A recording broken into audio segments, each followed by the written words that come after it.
ကဲဆိုတော့ကျွန်တော်တို့ Nintendo Switch fan တွေပေါ့နော်လုံးဝကိုစောင့်မျှော်နေတဲ့ high နေတဲ့ Nintendo Switch 2ကြီးကတော့ကျွန်တော်လက်ထဲကိုရောက်ရှိလို့လာပါပြီခင်ဗျာလက်ဘင်းတော့တော်တော်ရှည်သွားတယ်ပေါ့နော်လက်ဘင်းတော်တော်ရှည်သွားဆိုတာ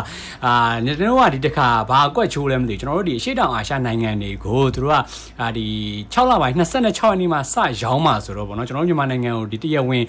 ဆိုလို့ရှိရင်တရက်ဝင်လမ်းကြောင်းကဆိုလို့ရှိရင်9လပိုင်းလောက်မှဝင်လာတော့မှာအဲ့တော့ကျွန်တော်တို့တွေကအရင်ကန်ရင်တဲ့ကြောက်အကုန်လုံးကနီးစက်ရဒီဟောင်ကောင်တို့ကိုရီးယားတို့အဲ့လိုပုံစံမျိုးပေါ့နော်ဒီ region တွေကိုကြော်ခွာပြီးတော့မှားထားရတာဆိုတော့ကျွန်တော်လည်းအမြန်ရအောင်ပေါ့နော်ဒီအမြန်ကန်ရအောင်လို့ဒီဟောင်ကောင် region လေးကိုဟိုဝယ်ထားလိုက်တယ်ပေါ့နော်ဆိုတော့လက်ရှိကျွန်တော်မှာဟိုဒီ Nintendo Switch 2တွေပေါ့နော်ဒီရိုး Nintendo Switch 2ရော Nintendo Switch 2 Mario ကက်ရောဒီမှာကျင်တဲ့သူရှိရဆိုလို့ရှိရင်လာမှာလို့ရသေးတယ်ဆိုတော့ Hong Kong region ကတော့လုံးဝ out of stock ဖြစ်သွားပြီပေါ့နော်ထပ်မှာလို့မရတော့ဘူးကုန်သွားပြီလောလောဆယ်ဒီစုံမှာပေါ့နော်တကယ်လို့ Orai by Tech ခေါ်လို့ရရင်ဈေးသက်သာတယ်ဆိုလို့ရှိရင်တော့ကျွန်တော်ထပ်ပြီးတော့ကောက်ပေးမယ်ဒါပေမဲ့ Nintendo ဟိုပေါ့နော်ဒီ Singapore region အလုံးတွေကတော့အခုချိန်ကြီးမှားလို့ရနေတော့မယ်ဆိုတော့ကျွန်တော်ရဲ့ဒီတခုခုဒီဈေးနဲ့ပတ်သက်ပြီးတော့ဖြစ်မှားလို့ရသေးတာသိချင်ဖြစ်ကျွန်တော်ရဲ့ဒီ Nintendo actually video game store ဆိုတဲ့ page လေးကိုဆက်သွယ်လို့ရပါတယ်ပေါ့နော်ဆိုတော့ဒါကြော်ညာတစ်ဖြတ်ပေါ့ဗျာကို page ကိုပြန်ကြော်ညာတာပေါ့ okay ဆိုတော့တော်တော်များများကတော့လည်းဒီ Nintendo Switch 2 unboxing ကို YouTube မှာကြည့်ပြီးကြလောက်ပြီထင်တယ်ပေါ့နော်ဆိုတော့ကျွန်တော်တို့ကြည့်ပြီးသားပါပြီဘာဖြစ်လို့ဆိုတော့ကျွန်တော်တို့မှအရင်မှမထွက်တာနော်ဆိုတော့အရင်ထွက်တဲ့လူတွေဖောက်ပြတာကိုတော့အရင်ကြည့်ပြီးသားပြီပေါ့နော်ဒါပေမဲ့ဒါကတော့လည်းဒါကိုထင့် version ပေါ့ခင်ဗျာเนาะကိုထင့် version ကိုပြန်ပြီးတော့မြန်မာလိုကြည့်ရှုကြတာပေါ့เนาะဆိုတော့ကျွန်တော်ကိုယ်တိုင်လည်းအခုချိန်မှာပြန်ဖောက်မှဖြစ်တော့တော်တော်လေးတော့ဟိုရင်ခုန်နေပါတယ်ဆိုတော့ပထမဦးဆုံးပေါ့နော်ကျွန်တော် box ကိုစပြီးတော့တွေ့ရတယ်ဘာဖြစ်သွားလဲဆိုတော့ box ကတိတိကျကျဖြစ်သွားတယ်လို့ခံစားရတယ်ဒီမှာဒါကတော့ဟို Nintendo Switch 2ရဲ့ကျွန်တော် box ပေါ့เนาะဒါဆိုရှင်တော့ဒါက Nintendo Switch OLED ရဲ့ OLED အသစ်ပေါ့နော် brand new ဒါကျွန်တော် customer တယောက်လာမှာထားလို့ကျွန်တော် OLED အသစ်လေးမှာထားပေးတဲ့ဟာလေးရဲ့box size ကိုကြည့်လိုက်မယ်ဆိုလို့ရှိရင်တော့ဟိုတော်တော်လေးတိတိကျကျပုံစံလေးဖြစ်သွားတဲ့အတွက်ကြောင့်ကျွန်တော်တို့တွေdelivery တွေပို့ရင်ဖြစ်ပါဖြစ်နည်းနည်းပါးပို့ပြီးတော့ဟိုပို့ထောက်ပို့ပြီးတော့လွယ်ကူသွားတယ်လို့ကျွန်တော်တို့မြင်တယ်ပေါ့နော်ဒါပေမဲ့ဒီကောင်ကနည်းနည်းဒီလိုပိုင်းဆိုလို့ရှိရင်တော့ဒီကောင်နည်းနည်းပို့ပြီးတော့ရှည်တာမျိုးတော့ရှိတယ် box size ကလေနည်းနည်းတော့ပို့ရှည်နေဒီနားကဒီတိုင်းဒဲရှင်ကြည့်မယ်ဆိုလို့ရှိရင်တော့နည်းနည်းလေး boxသေးသွားတယ်လို့ဖြစ်သွားတယ်ပေါ့နော်ဘောက်ဒီဇိုင်းလေးချိန်သွားတယ်ပေါ့ဗျာဆိုလို့ကျွန်တော်အဲ့ဒါပါနော်โอเคဆိုတော့ကြတော့ဒီမှာဆိုလို့ရှိရင်ကျွန်တော်အခုမှားထားတဲ့ဟာကကြတော့ဒီ Mario Cat Wall ပေါ့နော်သူ Nintendo ဟိုဟာနဲ့ Nintendo Switch 2နဲ့အတူပွဲထွက်လာတဲ့ဒီ Nintendo ရဲ့ exclusive ပေါ့နော်နှစ်ခုဒီတော့ exclusive တွေကတစ်ခုအပေါင်ဝင်ဖြစ်ပဲပေါ့နော်ဆိုတော့ပထမဆုံးတစ်ခုကဒီ Mario Cat Wall ရဲ့နောက်ပြီး Nintendo Switch 2 World Tour ရဲ့ပေါ့နော်ဆိုတော့အဲ့နှစ်ခုကတော့လောလောဆယ်မှာNintendo Switch 2မှာပဲရှိသေးတယ် Switch 2 exclusive နှစ် game ပေါ့နော် okay ဆိုတော့ကြတော့ကဲဒီမှာကြည့်လိုက်မယ်ဆိုလို့ရှိရင်တော့ဒါ Hong Kong region set လေးပေါ့နော်ဆိုတော့မှာဟိုဟာအင်္ဂလိပ်စာပါမယ်ဟိုပါမယ်ပေါ့နော်ဒီကောင်တွေကကျတော့ဟိုဟာ Hong Kong region set ဖြစ်ပေမဲ့လည်းကျွန်တော် region lock မရှိတဲ့ set ဖြစ်တဲ့ကြောင့် global set ဖြစ်တဲ့ကြောင့် English language ကတော့ရတယ်ဒါပေမဲ့ Mario Kart War အကောက်တွေ reading လုပ်ဖို့ပေါ့နော်ဒါ Hong Kong ဆက်မှမဟုတ်ဘူးနည်းနည်းလေကြောရှည်ရမယ်ဆိုလို့ရှိရင်ပေါ့နော်တော်တော်များအထက်ကဘာလဲကြည့်ပြီးသားဆိုတော့ကျွန်တော်ကလေကြောရှည်နေတာဆိုတော့Mario Kart War ကို reading လုပ်ဒီကောင်တွေကျတော့ကျွန်တော်က Mario Kart War ဘန်နေမှာကျတော့ digital code ပဲပါမှာပေါ့နော်အဲ့ digital code ကိုကျွန်တော်တို့က reading လုပ်မယ်ဆိုလို့ရှိရင်Nintendo ရဲ့ policy ရဆိုလို့ရှိရင်တော့ဒီဘယ်လိုခေါ်မလဲ set code region ပေါ့နော် code region နဲ့ Nintendo အကောက်ရဲ့ region နဲ့တူမှgame reading လုပ်လို့ရမှာပေါ့နော်ကျွန်တော်တို့ဒီနိုင်ငံမှာတော်တော်များစောနေကြဟိုဟာတွေကကျတော့ဟိုပေါ့US account နဲ့ပဲဆော့လို့ရတာပေါ့နော်ဆိုတော့ကျတော့ကိုဝယ်လိုက်တဲ့ဆက်ကကိုမှားတဲ့ဆက်ကဟိုထားပါတော့ Korea region ပဲဖြစ်ဖြစ် Hong Kong region ပဲဖြစ်ဖြစ် Singapore region ပဲဖြစ်ဖြစ်ပေါ့နော်ဘယ် region ဖြစ်ဖြစ်ကျွန်တော်တို့ကဒီ game reading လုပ်တော့မယ်ဆိုလို့ရှိရင်ကြော်ခွာရမယ့်ဇာတ်လေးတွေရှိတယ်ဆိုတော့အဲ့တော့ဘယ်လိုကြော်ခွာပြီးတော့ဘယ်လို game ယူရမလဲပြီးရင်ကို region ကိုဘယ်လိုပြန်လောက်ရမလဲဆိုတဲ့ဟာမျိုးလေးတွေကိုလည်းကျွန်တော် video လုပ်သွားပေးဖို့ရှိပါတယ်ဆိုတော့ Nintendo Switch 2နဲ့အတူ video တွေခက်ဆက်စိတ်လုပ်ပေးနေအောင်ကျွန်တော်ကြိုးစားသွားပါမယ်ဆိုတော့အခုတော့၄လလောက်တော့ဟိုအပြင်းတစ်လောက်ဝသွားပြီပေါ့နော် okay ဆိုတော့ဒါကတော့ကျွန်တော်ရဲ့ဒီအရှိဘက် design လေးပါဆိုတော့ဒီမှာဆိုလို့ရှိရင်ကျွန်တော် trailer မှာအကုန်လုံး trailer မှာရောဒီ unboxing တွေကြည့်ပြီးသားအတိုင်းပဲပေါ့နော်ကျွန်တော်တို့ Nintendo Switch 2ရဲ့ design ကဟိုဘယ်လိုခေါ်မလဲယောက်ျားဆန်တဲ့ manly ဖြစ်တဲ့ဘက်ကိုဟိုသွားတယ်လို့ကျွန်တော်ကတော့မြင်တယ်ပေါ့နော်ဆိုတော့ဒီအရင်တွေOLED ဆိုလို့ရှိရင်တော့အဖြူကဗျာလှတယ် unique ဖြစ်တယ်ပေါ့နော်ဒါ OLED ရဲ့ signature color ကတော့အဖြူပေါ့နော်ဒါကြည့်တဲ့တိုင်းက OLED မှန်တမ်းသိကြတဲ့ design အကလာမျိုးပေါ့နော်ဒါပေမဲ့ဘာတစ်ခုရှိလဲဆိုတော့ကျွန်တော်တို့ဒီဟိုရေရှည် long term short ဖြစ်တဲ့ခါကြာရင်တော့ကြတော့ဗျာ join con တွေတို့ dog တွေတို့မှာကဟိုလုံးဝကို view design နဲ့ဟိုဘယ်လိုခေါ်မလဲတိကျ cover လေးတွေဗာလေးတွေတက်ပြီး short သည့်တိုင်အောင်တော့အနည်းနဲ့အများကတော့ဒီအဖြူလေးတွေကဟိုအစွန်းလေးတွေဖြစ်တာတွေတို့ချွေးတွေနည်းနည်းဟိုဖြစ်သွားတာတွေတို့ချွေးကွက်လေးတွေစွန်းတာတွေတို့အဲ့လိုမျိုးတွေကဟိုဖြစ်တဲ့သဘောတွေရှိတယ်ပေါ့နော်ဒါပေမဲ့ဒီကောင်ကျတော့လုံးဝမဲဖြစ်တဲ့အတွက်ကြောင့်ဟိုဘယ်လိုခေါ်မလဲပို့ပြီးတော့ဒူဘီတိုင်းပဲပို့ခံမယ်လို့ကျွန်တော်ကတော့မြင်တယ်ပေါ့နော်โอเคဒါဆိုရင်မင်းနေနဲ့ဖယ်လိုက်အောင် သွားဒီနေ့ဒီကောင်မင်းသားဆိုတော့ okay ဒါဆိုလို့ရှိရင်ကျွန်တော်တို့ကရှေ့ဘက်ကတွေ့ရမယ့်ပုံလေးဖြစ်ပါတယ်ဆိုတော့အနောက်ဘက်မှာဆိုလို့ရှိရင်လည်းသူကဘာမှအစာအများများစမ်းမပါဘူး Nintendo Switch 2ကိုကျွန်တော် dock မှာထည့်နေတဲ့ပုံလေးပဲပါမယ်နော် okay ဆိုတော့ဒီဘက်မှာဆိုလို့ရှိရင်လည်းဒါမှာ dock လေးပေါ်မှာportable မှုမှာပေါ့နော်ကျွန်တော်တို့တွေကင်ဆော့နေတဲ့ပုံလေးပဲပါမယ်နော် okay ဆိုတော့အောက်ဘက်မှာကြာရင်တော့သူကဘာတွေနည်းနည်းပါအောင်မလဲဆိုလို့ရှိရင်ဒီမှာဟောပေါ့နော်သူဒီမှာပါမယ် content လေးတွေပေါ့နော် switch ပါမယ် join ကုန်ပါမယ်အစရှိရင်ပါမယ် item လေးတွေပါမယ်ပြီးကြောက်ရှိဒီမှာပြထားတဲ့ဟာတခုပေါ့နော်သူ HDMI ကတော့နည်းနည်းလေးကျွန်တော်ပို့ပြီးတော့ high definition ဖြစ်သွားတဲ့ဘာညာပိုကောင်းသွားတယ်ပေါ့ဗျာဒီမှာ switch 1ကပါတယ်ဟို switch 1ဆိုလို့ရှိရင်ထားပါတော့ကျွန်တော်တို့ဒီ switch 1ဆိုတာအရှိရဒီ OLED တို့ V1 V2 တို့ဆိုကျွန်တော်တို့ဒီ HDMI cable ကဟိုတော်တော်များများကျွန်တော်တို့ဒီဈေးတက်တာရတဲ့ HDMI cable ဆိုတော့သုံးလို့ရတယ်ဒီကောင်က 1080p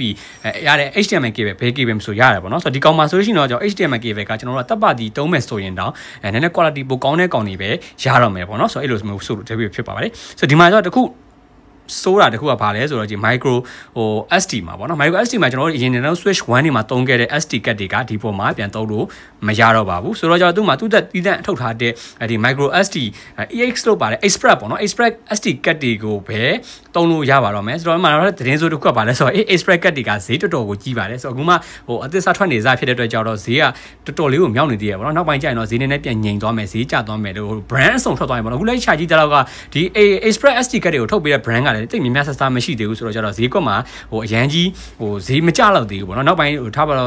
့တက်တန်တစ်ခုကာလတစ်ခုကြာသွားတဲ့ခါကျရင်တော့ဈေးတွေရောက်သွားပါလိမ့်မယ်ကျွန်တော်လောလောဆယ်ကရောစုံစမ်းကြည့်တာ256GB Express SD card ဆိုရင်တော့မှ3သိန်းခွဲဝန်းကျင်လောက်တောင်သွားတယ်ပေါ့နော်ဆိုတော့အဲ့လောက်တောင်သွားတယ်ဆိုတော့ဈေးကတော့တော်တော်လေးကိုမြောက်တယ်လို့ပြောရမယ်ပေါ့နော် Okay ဒါဆိုရင်တော့ကျွန်တော်တို့ဖောက်လိုက်ရအောင် Okay ကဲဒီမှာဆိုလို့ရှိရင်တော့ပေါ့နော်အားလုံးကြည့်ပြီးထားတဲ့အတိုင်းပါပဲသူကဒီကျွန်တော်တို့ cloud တွေဘာညာအထားသူပုံစံကဒီဇိုင်းဆိုင်ပဲကွဲသွားပြီပေါ့နော်ဒီမှာကျွန်တော် OLED လေးကိုဖောက်ပြမယ်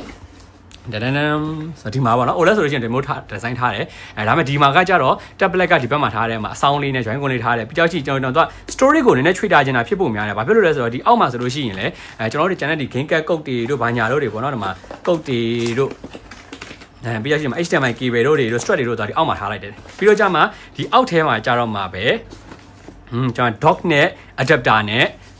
grid နဲ့ဒါပဲပါတော့တယ်ပေါ့နော်ဆိုတော့ဒီကောင်မှာကြာတော့အရင်တော့ကြာတော့အောက်မှာဆို SIM accessory တွေအကုန်စုံထည့်ထားတာဆိုတော့တကယ်ထားပါကျွန်တော်တို့ဆိုအများကြီးကြုံတွေ့နေကြ second တွေပါပြန်ကောက်တယ်ဆိုလို့ရှိရင်တုံ customer တွေကဒီလိုပစ္စည်းစစ်ဖြစ်အောင်ပြန်မထည့်တတ်ဘူးဗျာသိရမလားadapter ဆိုရှိတယ်ဟာဘယ်နာထည့်လို့ထွားမှမသိဘူးတို့မှာgrid ထားဖို့နေရာမရှိတော့တာမျိုးတို့အဲ့လို HDMI cable မဆန့်တော့တာမျိုးအဲ့လိုမျိုးတွေဖြစ်တတ်တယ်ဆိုတော့ဒီမှာကကြာတော့ဒီကျွန်တော်တို့ Nintendo Switch 2မှာကကြာတော့ဘာပဲဖြစ်ဖြစ်ပစ္စည်းအထားသူ arrangement လေးကပို့ပြီးတော့ improve ဖြစ်လာတယ်လို့တော့ကျွန်တော်ကတော့မြင်နေပေါ့နော် Okay ဆိုတော့ထားပါတော့ကဲဒီမှာဆိုလို့ရှိရင်တော့ခဏပြောတဲ့အတိုင်းပဲဒီမှာပေါ်တစ်ထပ်ပါမယ်အောက်တစ်ထပ်ပါမယ်ဆိုတော့ဒီဘက်တစ်ထပ်ကိုအရင်ကြည့်မယ်ဒါဆိုတော့ဒီမှာဆိုရင်ဒီမှာဒါတော့ Mario Wall ရဲ့ကုတ်လေးဖြစ်ပါတယ်ဆိုတော့ဒါကတော့ကျွန်တော်ကိုယ်ပိုင်ဟိုဟာဆိုတော့ကျွန်တော်စော့မဲ့အကောက်ပေါ့နော် Okay ဖယ်ထားလိုက်ပြီခဏလေးမှာပြီးကုတ်တွေပြနေပြီမစိုးလို့ဒီမှာ tablet ပါမယ်ဆိုတော့ tablet ကြီးတော်တော်ရိုးကြီးသွားတယ်ဆိုတော့ free ရတယ်ကွာနော်ပြီးမှဖောက်မယ်ကွာ join con ပါမယ်ဒါကိုနှစ်ခုဟုတ်တယ် join ကုန်ကြီးလည်းလက်ထဲမှာကြီးသွားတယ်ဆိုတဲ့ဟာကြီးရတယ်ကွာဒီလိုစုပ်ကင်နေပါညာတော်တော်လေးကိုဘာဖြစ်သွားပြီအားရပါရပို့ပြီးတော့ရှိသွားပြီ join ကုန်တယ်မျိုးကင်ပါညာဆိုလို့ရှိရင်လေ Okay ဆိုတော့ဒီမှာတို့ပြောထားတဲ့ ultra speed high speed ultra speed တော့မဟုတ် ultra high speed နော် HDMI cable ပါမယ်ကြောင်းဆိုတော့သူ strap လေးပုံစံလေးတွေလည်းတော်တော်လေးကိုချိန်သွားပြီပေါ့နော်အရင်ကျွန်တော် Nintendo Switch ဟိုနဲ့ဆင်လိုက်ရင် strap ပုံစံလေးတွေလည်းတော်တော်လေးချင်းလေးဖြစ်သွားပြီပုံစံဒီဇိုင်းလေးတွေကနော် simple ဖြစ်သွားတာပေါ့နော်ဆိုတော့ okay ဒါဆိုရင်ဒီ box အကန့်လေးကိုတို့တွားမယ်ကဲဆိုတော့ရင်းဦးဆုံးကျွန်တော်တို့ဒီ tablet လေးကိုရင်ကြည့်လိုက်ရအောင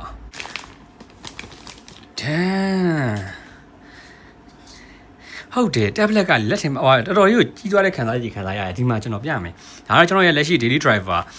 Nintendo Switch OLED ပေါ့နော် Spectrum Edition လေးပေါ့ဆိုတော့ဟုတ်တယ်ကွာနော် screen size ကတော့ဒီ on page မှာပါတော့ဒီကောင်က 7.9 inch เนาะဒီကောင်ကကျတော့7 inch လို့ခေါ်ပေမဲ့တကယ်ကျွန်တော်တို့မှာလုံးဝဘေးချင်းကဲရှင်ကြည့်တဲ့အချိန်မှာတော်တော်ကြီးကို size ကြီးကကွာတာကိုတိတာလုံးတယ်เนาะဒီမှာကြည့်တာလုံးဝရှင်ကြည့်ထားတဲ့ဟာကြီး size ကတော်တော်လေးကွာသွားတာကွာနော် ဆိုတော့ portable ပဲဆော့များလို့ပြောဆိုရှင်တော့ပိုကောင်းတယ်ကွာ screen size ကြီးသွားတာကလေ okay ဆိုတော့ဒီမှာဆိုလို့ရှိရင်သူကတော့အပေါ်ဘက်မှာဆိုလို့ရှိရင်အရင်ကအတိုင်းပဲ power button လေးပါမယ် volume ပါမယ်ပြီးဒီမှာဆို fan ပါညာပါဘောနော်ဒီမှာအပေါ်မှာဆိုပိုလာဆိုတော့ဘာတစ်ခုပဲပိုလာမယ်ဆိုတော့အပေါ်မှာ type C port လေးပါမယ်ဒီကောင်ကြောင့်နောက်ပိုင်းကျွန်တော်တို့ဒီနေ camera တွေသုံးတဲ့ခါကြီးဖြစ်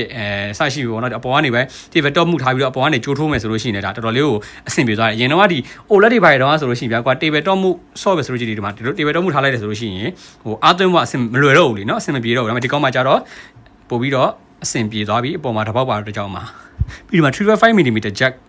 အပေါက်လေးလည်းပါမယ် microphone ဖြစ်မှာပေါ့နော်ဒီမှာ gain gas slot လေးရှင်းဖောက်ကြည့်အောင်gain gas slot ကအော်နောက်ကဖွင့်ရတာအေးအရှိကနေတော့ဖွင့်နေပြီဟာ gain gas slot ကြာဖွင့်ရခတ်သွားပြီလို့ထင်တယ်တကယ်မဟုတ်ဒီလိုဖွင့်ရတာနောက်ကဖွင့်ရတာနော်ဒီမှာ gain gas slot ကိုနောက်ကနေဒီလိုဆွဲထုတ်ရတာအိုးဘလူးကြီးဒီဇိုင်းကတမျိုးကြီးဖြစ်သွားတာနော်ဒီလိုဆွဲထွက်လာတာဒီလိုထွက်လာတာတွေ့လားစားရနော်အိုဇန်ကြီးကအရင်ကျွန်တော်တို့ဒီမှာ OLED မှာတော့ဆိုလို့ရှိရင်တော့ဒီလိုအရှိကနေလှန်ဖွင့်လိုက်ရင်တူတူမှာနေနေရလေနော်ဒီကောင်တော့ရှည်ထွက်လာတယ်လို့ပဲဒီကောင်ကတော်တော်ရှည်ထွက်လာတယ်ကိုရှည်ကြီးပေါ့မကျန်တော်တော်လေးရှည်ထွက်လာတယ်နော်โอเคဆိုတော့အောက်ဘက်မှာကြည့်မယ်ဆိုလို့ရှိရင်ကဒီမှာကျွန်တော်တို့ရေဟောပါမယ်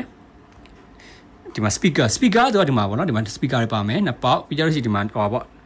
dog မှုတွေထိုးဆော့ရင်ဖြစ်ဒါမှမဟုတ်အားသွင်းခြင်းဖြစ်လုံးလို့ရမယ် type C port တစ်ပေါက်ပါမယ်ဒီမှာတော့ထူးဆန်းသွားတာတော်တော်များသိတဲ့အတိုင်းပဲ type C port နှစ်ပေါက်ပါသွားတယ်ပေါ့နော်ဆိုတော့နောက်ဘက်မှာအဓိကကွဲပြားသွားတာကကျတော့ stand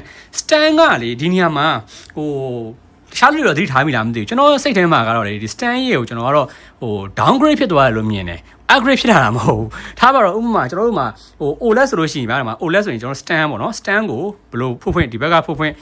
ACC ပဲကြီးပေါ့နော်ထထိန်တေချာလေးကိုဟိုခက်ခိုင်မြဲမြဲထောက်ထားပေးမယ်ဆိုတော့ဟိုစိတ်ထဲမှာထင်တဲ့ခံစားချက်ကိုရစေတယ်ကွာ OLED ရဲ့ stand ကြီးอ่ะပေါ့နော်ဒါပေမဲ့ဒီကောက်ရဲ့ stand ကဒီမှာကျွန်တော်ထွေလာမှာကတဲ့ကိုကသတိထားမိရဒီလိုသေးလေးဖြစ်နေတဲ့ကြောက်လေးမှာကြည့်အခုဆိုရင်ဒီမှာကျွန်တော်ပေါ်လုပ်ပြမယ်များသောအားဖြင့်ဒီလိုအလေကနေပဲဟိုဖွင့်ကြမှာလေเนาะဆိုတော့အလေကနေပဲဖွင့်ကြမယ်ဆိုလို့ရှိရင်ဘာဖြစ်နိုင်လဲဆိုတော့ဒီအလေသားကြီးပဲအားနဲ့လုံးမြစ်ဆိုရှိတယ်စိတ်ထဲမှာကလက်ကျိုးသွားမယ်ဆိုတော့ခံစားချက်ကြီးကိုဟိုကျွန်တော်ကတော့ရရတယ်ဆိုတော့ကြောက်ဟိုဘယ်လိုပဲဘေးဘက်နာတစ်ခုခုကနေပြီးဖွင့်တာတော့ပို့ပြီးတော့ကောင်းမယ်လို့ထင်တယ်ကွာသိလားဆိုတော့အလေဘက်ကနေကြရင်ဘယ်လိုဖြစ်သွားမလဲဆိုတော့ကျွန်တော်စိတ်ထဲမှာလို့ဘာလို့လဲဆိုတော့ကျွန်တော်ဒီလိုမျိုးထင်တာဗျာဟို Nintendo Switch ဟိုဟာကို2ကိုဟို YouTuber တယောက်လေလုံးဝဟိုဘယ်လိုခေါ်မလဲ durability test ဆိုင်ပြတဲ့စီမှာဒါကြီးကိုဒီလိုတော့မကြိုးအောင်လို့နေမှာကျိုးသွားတော့လေကိုယ်စိတ်ထဲမှာဘာဖြစ်သွားလဲဆိုတော့ okay ဒီဟာကြီးကဒီလိုအလေကနေပဲလုပ်မယ်ဆိုလို့ရှိရင်ဟိုတစ်ချိန်မှာပေါ့နော်အခက်မသိရင်ဒါကြီးကိုးသွားနိုင်သလားတို့ဟိုကျိုးသွားမလားတို့အဲ့လိုမျိုး feeling ကြီးကိုရနေတယ်ဆိုတော့လေဟိုကျွန်တော်ကတော့ဒီ Switch 2ရဲ့ stand ကြီးကဟို downgrade ဖြစ်သွားလို့လည်းမြင်တယ်ဒီမှာထောင်လာမဲ့ဆိုတော့ကွာဒီကောင်ဒီတစ်ချောင်းပဲရှိတာကွာသိလားဆိုတော့ဒီနာကြီးကလွတ်နေတာကြီးကိုကျွန်တော်တော့သိပြီးတော့ဟိုပြောပွင့်လင်းပြောမှဆိုရင်ဘောမကြောက်ဒါကြီးကကျွန်တော်တော့ဒါ downgrade ဖြစ်သွားတယ်လို့ထင်တဲ့ဟာပေါ့နော်ဒီ stand ကလေ tablet မှာပေါ့ okay ပြီးရင်ကျွန်တော်တို့ရဲ့ join ကိုနှစ်ခုလာပါမယ် join ကိုနှစ်ခုဟုတ်တယ် join ကိုเนี่ยတော်တော်ကြီးကိုလက်ထင်မှာကြီးသွားတာကွာနော်ဟုတ်တယ်ဒီလိုကိုင်းဆော့မယ်ဆိုရင်တော်တော်လေးဟိုဖြစ်သွားတယ်ဆုပ်ကကန်ဖြစ်သွားတယ်ကျွန်တော်တို့လက်နေထားနေဆိုရင်လေဒီလိုကင်ဆော့ရရင်ပြောတာဒီ join ကိုနေတုန်းကဆိုလို့ရှိရင်သူကဒီလိုသေးတော့လက်ထက်မှာဒီလိုကင်ပြီးတော့ဆော့မယ်ဆိုလို့ရှိရင်အဲ့လောက်ကြီးဟိုတဖြစ်တဲ့ခံစားချက်ကိုမခံစားရအောင်သေးနေတော့လေနော်ဆိုတော့ဒီကောင်ချိန်မှာဒီကောင် cover ပိုင်းမှာတက်မယ်ဒီတိုင်း plain ကင်မယ်ဆိုလို့ရှိရင်တော့တော်တော်လေးကိုအဆင်ပြေတော့ဒီမှာဒီဟွာလေးကိုနည်းနည်းလေးပို့ကွေးထားပေးရလဲပါဖို့များတယ်ဒီနောက်ကဒီ ZR လေးကိုလား ZR ကဒီဇိုင်းရတယ်မှာဖြစ်သွားပြီလीနော်တော့ပို့ပြီးတော့ကြီးနဲ့ကွေးလေးပို့လို့ထားပေးတာ哦လက်နေထားတော်အောင်ဖြစ်အောင်ဒီကောင်မှာကျတော့သိပါဒီအရင် join ကွန်တွေမှာကျတော့ join ကွန်ဟိုပါပေါ့ switch 1 join ကွန်တွေမှာကျတော့အဲ့လိုကြီးမကွေးထားပေးဘူးဒီမှာကျတော့ဒီဇိုင်းတော်တော်လေးကိုကွာသွားတာဆိုတော့ကျတော့ဘာဖြစ်ဖြစ်ဟိုကန်ရတာပို့ပြီးတော့အဆင်ပြေသွားတယ်ပေါ့နော်analog တွေကတော့ dream မှာပါပဲ dream မှာပါပဲเนาะဆိုတော့ကျွန်မ join ကွန်နဲ့ပဲစော့ကျင်တဲ့မျိုးဆိုလို့ရှိရင်တော့လေဟိုဒီ drift တဲ့ဟာကတော့ကြုံရအောင်ပါပဲပေါ့နော်ဆိုတော့ okay ဆိုတော့ဒီမှာဒီတစ်ခုနှစ်ခုဒီ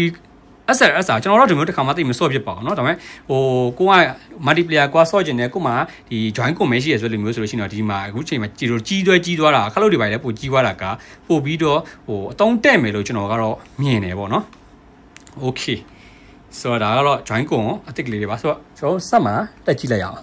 ်ဘယ်ညာလဲမှတက်ပြီအောင်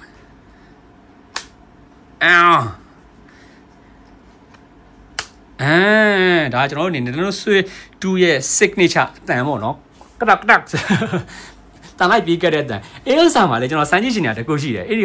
ဟိုထားပါတော့ဒီမျိုးတော့ဖြုတ်မစမ်းပြတော့ပါဘူးပေါ့နော်ဆိုတော့မှ YouTuber တယောက်ဟိုလောပြဟိုင်မှာဒီလိုဆိုတဲ့အချိန်မှာကျွတ်ထွက်သွားတယ်နော်ဆိုတော့အဲ့လေတော်တော်များဟိုတွေ့ပြီးတော့ကျွန်တော်လာပြကြရလူလည်းရှိတယ်ဆိုတော့ဟိုဒါမျိုးတော့အဲ့လိုမစမ်းပါဘူးခဏဟိုဒီနာ magnetic ဟိုလေးတွေပင်လေးတွေထိခိုက်သွားမှလည်းဆိုတော့ကျွန်တော်ဘာလို့စမ်းကြတာလဲဆိုတော့ဒီနောက်ကဟိုချွတ်တဲ့ဟာလေးဒီနောက်ကချွတ်တဲ့ဟာလေအသစ်မို့လာတော့မသိဘူးတော်တော်အားဆိုင်ရတာသိလားဒီခလုတ်ကိုလေချွတ်ဖို့လေကျွန်တော်ကြီးစိတ်တင်ကလေးတွေဆိုလုံးဝမလွယ်တော့ဘူးထင်တယ်သိလားတကူအကောင်းဘက်ကတွေးရင်တော့ကွာဟိုကလေးတွေကိုဒီလိုဆွဲချွတ်တာဘာညာမလုပ်စေချင်တဲ့သူမျိုးဆိုလို့ရှိရင်တော့ဟိုဒါကပို့ပြီးတော့ကောင်းတယ်ဗောသိမှာတောင်းတောင်းကလေးတွေကဒီလောက်အားကတောင်းတောင်းကလေးတွေနှိပ်ဖို့ဆိုတာမလွယ်တော့ဘူးကျွန်တော်စိတ်ထဲမှာလေဆိုတော့ကျတော့ဟိုလူကြီးတောင်မှတော်လောက်ရတာကွာဒီတိုင်း remote ကိုင်နေလို့ဆွဲချွတ်ဖို့ဆိုရအဲ့လောက်ကြီးမလွယ်ဘူးသိလားချော်နော်အခုတော့မှဒီတိုင်းလုံးမဆိုရင်ချော်တယ်လက်ကလေကြည့်လားဆိုတော့တေချာလေးဒီလိုဟာဖြစ်ပြီးတော့မှနန်းတစ်ဖက်နဲ့တေချာကင်ပြီးတော့မှဒီလိုအားနဲ့ဖိပြီးတော့ချွတ်တာမှာပို့ပြီးတော့အဆင်ပြေမယ်ဆိုတော့ကျွန်တော်ကတော့ဒီဟိုထွေရဟွာလာကြတဲ့ဟိုဒီဇိုင်းထွက်လာကြတဲ့ဟိုကျွန်တော်ပြောပါတယ်ဒီ magnetic ဟာကြီးကိုကျွန်တော်တိတ်မကြိုက်ဘူးလို့မကြိုက်ဘူးဆိုတာဒီပင်ထွက်နေတဲ့ဟာလဲပါတော့ပါတယ်ပြီးတော့ရှိဒါပေမဲ့အဲ့အကြီးကိုထက်ဟိုကျွန်တော်တော့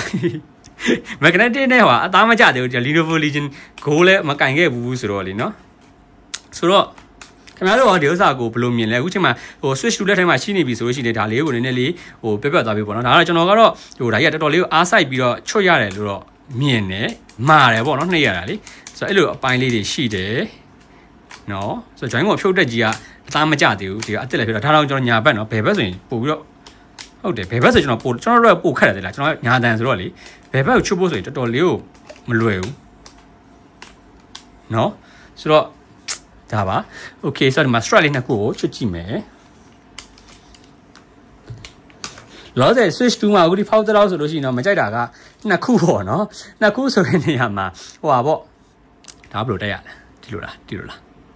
လိုထင်တယ်မဟုတ်ပါဒီလိုโอเคဟုတ်ပြီဆိုတော့ဒီမျိုးတက်လိုက်ရတာပေါ့နော်လှတယ်ဒီကောင်လေးကလေဆိုတော့အခုမကြိုက်တဲ့ဆိုတော့ဒီမှာခဏ stand ရယ်ပြီးကြလို့ရှိရင်ဒီ magnetic ခွာကြီးကိုကျွန်တော်တို့အခုဒီအသားမကျသေးတယ်လို့ခံစားရတယ်ပေါ့နော်ဆိုတော့ဒီမှာ mouse move နဲ့သူက mouse move ကတော့လေဒီလိုတက်ပြီးတော့မှလောက်တာပို့ပြီးတော့အဆင်ပြေမယ်သိလားဒီတိုင်း plane တော့အဆင်မပြေတော့ဒီချစ်ရတယ်ပဲအထင်ကုန်လိမ့်မယ်ဒါပေမဲ့mouse ရဲ့ mouse move ကလည်းဗျာဟိုကျွန်တော်စိတ်ထဲမှာထင်တွေးမိတာကတော့လေအဆင်မပြေတော့ဘူးလားလို့ဒီလိုကြီးကန်ရမှာနော်ဒီလိုကန်ရမယ်လို့ဆိုတော့ကျွန်တော်တို့များသောအားဖြင့် mouse move နဲ့တော့ဟိုမဆော့ပြဖို့များတယ်ဒါကျွန်တော်တို့ကအဲ့ mouse move feature ရလက်ရှိချိန်ဒီတွေးကြည့်တော့ကတော့ဟိုအသုံးမဝင်တယ်လို့ပဲနော်ဘာလို့လဲဆိုတော့ထားကြည့်ပါတော့ဟိုကျွန်တော်တို့က mouse လို့ကန်မယ်ဆိုလို့ရှိရင်လေကွာဒီလာကြီးကဒီလို mouse တော့တကယ်ကျွန်တော်ကလက်ကိုအပြည့်တဲ့ mouse မျိုးပဲကန်နေကြဆိုတော့လေဒါကြီးကိုဒီလိုမျိုးကြီးထားပြီးတော့ဒီလို mouse နေတဲ့တွေးကန်သွားမှာစမပြေပါဘူးခင်ဗျာကျွန်တော်တို့ပေါ့လေထားပါတော့ဒါတွေကတော့ကျွန်တော်တို့ဟို full review ကြာတော့မှပဲဆက်တွဲကြတာပေါ့နော်လောလောဆယ်ကတော့အရင်ကြီးကိုဟိုအပြစ်ပြောတာများတယ်ဖြစ်နေပါအောင်မယ်ဆိုတော့ okay ဆိုရင်တော့သူရဲ့ design ဘိုင်းကတော့ကျွန်တော်ခဏပြောထားသလိုမျိုးပဲဟိုအခုဒီထွက်လာတဲ့ color look ကိုပေါ့နော်သူရဲ့ဒီပထမဆုံးထွက်တဲ့ base model ရဲ့ color ကိုကျွန်တော်ကတော်တော်လေးကိုဟို color ဘိုင်းတော့တော်တော်သဘောကျတယ်သဘောကျတာဒီကောင်ကကြည့်လိုက်နိုင်တယ်ဗျာလုံးဝရိုးရှင်းရှင်းနဲ့ black ဆိုတော့ဗျာဗာဖြစ်ယောက်ျားလေးအနေနဲ့ဆိုလို့ရှိရင်တော့ကျွန်တော်တို့ကဟိုအပေတီခန္ဓာလဲတစ်ပိုင်းပြီးကြလို့ရှိရင်ဟိုဘယ်လိုခေါ်မလဲ premium ဆန်တယ်ကွာသူရဲ့ဟိုပုံစံကလေ color ray ကိုပြောတာပေါ့နော်အရင်ဒီဟိုတို့ဘာလို့က OLED တို့ဘာလို့ဟိုထားပါတော့သူတို့ကလည်းသူဟာလည်းသူလှတာပေါ့နော်ဒါပေမဲ့ဒီကောင်ကတော့ကျွန်တော်စိတ်ထဲမှာပို့ပြီးတော့ပေါ်ဖြစ်တယ်ထင်တာပဲပို့မိုက်တယ်ထင်တာပဲเนาะကြည့်ရတာလေအမဲလေးဖြစ်နေတော့လေနော်ဆိုတော့နောက်ပိုင်းတော့ဘလို့ addition တွေနဲ့ဘလို့တွေထွက်အောင်မလဲဆိုတော့စိတ်ဝင်စားဖို့ကောင်းပါတယ်ခင်ဗျာ okay နောက်တစ်ခုကတော့ဒီမှာသူ့ရဲ့ grid ကလည်းတော့ပုံစံနဲ့ချိန်သားပြီးဘေးနာအထိမ့်မပါတော့ဘူးတော်တော်ဖတ်တယ်ကက်လိုက်အောင်ပဲပေါ့နော်ဆိုတော့တက်ကြည့်လိုက်ပါအောင်မယ်ဒီကလေးကိုခဏချွတ်မရမယ်ဒီ magnetic ကလေအိုးကျန်းလာပြီလားဖြည်းဖြည်းကပ်ပါဖောင်းနေပြီနော်ကပ်ပြမယ်အော်ဒီလိုကပ်တာတက်ဒီလိုမျိုးဆော့မှာပေါ့နော်ဆိုတော့ Greg ကလေကျွန်တော်ပွင့်လင်းပြောမယ်ဆိုရင်ဒီ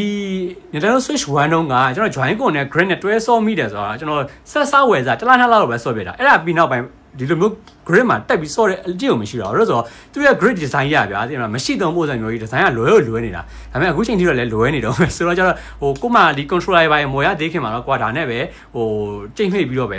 ဆော့ပြမှာပေါ့ဒါပေမဲ့တကယ် controller နဲ့ဆော့ပြသွားတဲ့ခါကျရင်ဘာဖြစ်သွားလဲဆိုတော့ဒီ design ကြီးဟာလွဲနေပါလားဆိုတဲ့ဟာကြီးကိုတော်တော်များခံစားမိသွားလိမ့်မယ်ဆိုတော့အဲ့ခါကျရင်တော့လည်းထားပါတော့တပိုင်းပေါ့နော် okay အဲ့ Nintendo ရန် found ထူတာများနေကျုံးခံနေတော့ခလုံးနေရတဲ့အပိုင်းမှာကြတော့လေကျွန်တော်ရှင်းနေကြည့်တာဒီကောင်လေးကြာဆိုခလုတ်လေးလည်းနည်းနည်းပိုကြီးသွားတယ်ကွာသိလားကြီးသွားတော့လေကျွန်တော်တော့အဲ့ရတော့တော်တော်သဘောကျတယ်ခလုတ်လေးနည်းနည်းပိုကြီးသွားတော့နှိပ်လို့ပြလို့ပိုကောင်းတယ်ဘူးလုံးကလည်းပို့ပြီးတော့ဖြစ်သွားတယ်ပိုကြီးသွားတယ်သိလားကြီးတော့လက်သေးလူတွေတော့ねဒုက္ခရောက်မလားတော့မသိဘူးကျွန်တော်တို့လက်တွေနဲ့တော့ဒီလိုခလုတ်တွေပို့ပြီးကြီးပြီးကျေသွားတာကနှိပ်လို့ဆော့ရတာportable ဖြစ်ပေါ့နော်ပို့ပြီးတော့ဆော့လို့ကောင်းလာမယ်လို့ကျွန်တော်ကတော့မြင်တယ်ပေါ့နော်နောက်ပိုင်း long term မှာတော့ကျွန်တော် long term ပြီးကြည့်တာပေါ့ဒီမှာထုံးစံတိုင်းပဲscreenshot button ပါမယ်ပြီးရင်ဒီမှာhome ပါမယ်အောက်ကကျတော့ဒီကျွန်တော်တို့ဒီ game check ပေါ့နော်ဒါ shortcut ပေါ့ကွာဆိုဒီကောင်ကအဓိကတော့နောက်ပိုင်းonline multiplayer game တွေမှာသုံးရမယ့် feature ပေါ့နော်ဒါပေမဲ့ကျွန်တော်တို့ကလည်းဒီ feature လည်းတိတ်တော့မလိုပါဘူးလို့ကျွန်တော်ကအများဆုံးဖြစ် solo game တွေပဲဆော့ပြတာများတယ် online multiplayer ကလည်းလို့နော်ခုနောက်ပိုင်းဆိုရင်ပို့ဆိုးတယ်သူအားကိုတငယ်ချင်းတွေနဲ့ကိုအသိနေဆိုတော့သူအားရချင်းကိုမအားကိုအားရချင်းသူမအားနဲ့အဲ့လိုနဲ့ဆိုတော့မဆော့ပြတာများတယ် line လဲပါတယ်ပေါ့နော်ဆိုတော့ line တွေပိုင်းလည်းမကောင်းတာနဲ့တိတ်မဆော့ပြဘူးဒီကောင်လေးကတော်တော်လေးကိုပေမဲ့ပုံလေးဒီမှာရောင်ပြန်လေးအခုခဏပဲကန်ရတယ်ပေသွားပြီဒီ grid ရဲ့ဟွာလေးအနောက်ခံလေးအဲ့လည်းနည်းနည်းလွယ်နေဒီNintendoကကျုံးတာနည်းနည်းများနေဒီဥစ္စာလေးကလေဟိုဖြစ်တယ်သိလားပေတယ်လက်ရည်ထင်တယ်ဟိုတွေ့လားကင်မရာထဲမှာပေါ်လာမသိအမအလင်းနဲ့ပြလိုက်ရင်တွေ့လားလက်ရည်ထင်တယ်နောက်ပိုင်းကျရင်တခါလဲချစ်ရထင်မဲ့ဟိုဟာမျိုးတွေချစ်ရထင်ကုန်မဲ့အကွက်တွေပေါ့နော်ဆိုတော့wine ဒီမှာနော်ဒီဟာလေးတွေမှာမဆိုအခုတော့နည်းနည်းအဖြုတ်တက်လောက်တဲ့ဟာတော့မှနည်းနည်းလေးပုံရလေးတွေပလေးတွေထင်လာပြီကင်မရာမှာပို့အောင်ပြကျင်လိုက်တာတော့ဒီမှာဆိုတွေ့မယ်ထင်တယ်နော်လက်ရတွေတော့ဒါရရင်တော့ချစ်ရတော့မထင်ဘူးတစ်ခေါက်နှစ်ခေါက်ပဲတက်ရသေးတာဆိုတော့လေနော်ဒါပေမဲ့ long term ဆိုရင်တေချာပေါက်ဒီညာလေးတာချစ်ရတွေဖြစ်ကုန်မဲ့ဟာပါနော်ထားပါတော့ကဲကျန်တဲ့ပစ္စည်းဆက်ဖောက်မယ်ဆိုတော့ဒီမှာဆိုလို့ရှိရင်ပထမအဆင့်ရင်တော့ဆိုရင်ကျွန်တော် adapterတွဲပဲလာတာပေါ့နော်ဒီမှာကတော့ Nintendo ကသူတို့ရဲ့ဟိုကို charging ကိုနှစ်မျိုးထပ်ခွဲလာပါပြီ cable ရဲ့ charging cable ရဲ့ adapter ခေါင်းရဲ့ပေါ့နော်ဆိုတော့ကြတော့နောက်ပိုင်းမှာဆိုလို့ရှိရင်တော့သူတို့ Apple လိုမျိုးပဲနောက်ပိုင်းကျရင်0ကမောဘာညာဘလာဘလာဆိုပြီးတော့ဒီ adapter တုံးတွေပါဘာလို့တော့မယ်ထင်တယ်ကြည့်ရတာလေဖြုတ်တော့မယ်ထင်တယ်အဲ့လိုတော့စိတ်ထဲမှာထင်နေမိနေတယ်ပေါ့နော်ဆိုတော့ဒီမှာ adapter တုံးကတော့လုံးဝ S တုံးနစ်နေရောဒါ fast charging ဖြစ်မယ်ထင်တယ်နော်ကြည့်ရတာ okay ဆိုတော့60 watt charging ဒီကောင်က60 watt charging เนาะဆိုတော့adapter ကြီးကတော့လုံးဝကိုတော်တော်ကြီးကိုလေးနစ်နဲ့တော်တော်နစ်ခင်နေရော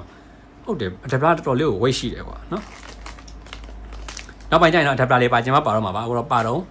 ့တေချာကန်ကြပါ okay ဒါကတော့သူ့ရဲ့ပေါ့နော် type C ပဲဘာမှထူးထူးခြားခြားမရှိပါဘူး type C to type C ပေါ့နော်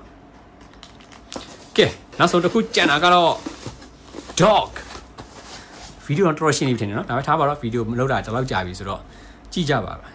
ပါစေပါ okay ဒီ dog ပုံစံနဲ့ဒီဇိုင်းထင်သွားပြီပုလေးနဲ့နည်းနည်းပုသွားတယ်ပုလေးနဲ့ချစ်စရာလေးပေါ့နော်ဒီဇိုင်းလေးကတော့အမဲဖြစ်တော့ကြောက်ဘာဖြစ်ကျွန်တော်တို့သဘောကျတယ်အဖြူထက်ဆိုင်ရင်တော့အပေတေခံတယ်ကွာဒီလားဆိုတော့မိုက်တယ်ဆိုတော့ဟုတ်မိုက်စားကြီးပါလားနော် okay ဆိုတော့ဒီမှာဆိုလို့ရှိရင်ဘယ်လိုဖြော့อ่ะရင်တိုင်းမှာပဲဒါကတော့ဒီနောက်ကဘက်ကကြောက်တယ်ကျွန်တော်တို့ဒီတိုင်းမှာပဲswitch OLED ကပုံစံတိုင်းပဲဒီလိုချွတ်ရတာဆိုတော့ဒီဥစ္စာလေးတွေလည်းမပြောက်အောင်ဂရုစိုက်ရမှာပါမယ်နော်ဒီလိုကပြန်ရောင်းချင်တယ်ဆိုလို့ရှိပြောတာပေါ့နော်okay ဆိုတော့နောက်မှာဆိုလို့ရှိရင်ဒီမှာ LAN ကြိုးပါမယ် HDMI ပါမယ်ဒီမှာ power cable develop ပါဟုတ်တယ်သူ့ဟွာကလေဒီခဏက grid မှာတက်ထားဒီမှာပါတဲ့အသားလေးတွေကဒီထက်ကဒီ dog ရဲ့အထဲမှာပါတဲ့အသားတွေနဲ့တူတူပဲဆိုတော့ခင်ဗျားတို့ဒီမှာ OLED တွေပါတယ်ရှိတယ်ဆိုလို့ရှိရင်အထက်အသားလေး LAN ရှိုးကြည့်လိုက်အဲ့လိုပုံစံမျိုးအသားလေးနဲ့တူတယ်တော့လीဆိုတော့ဒီကောင်တွေက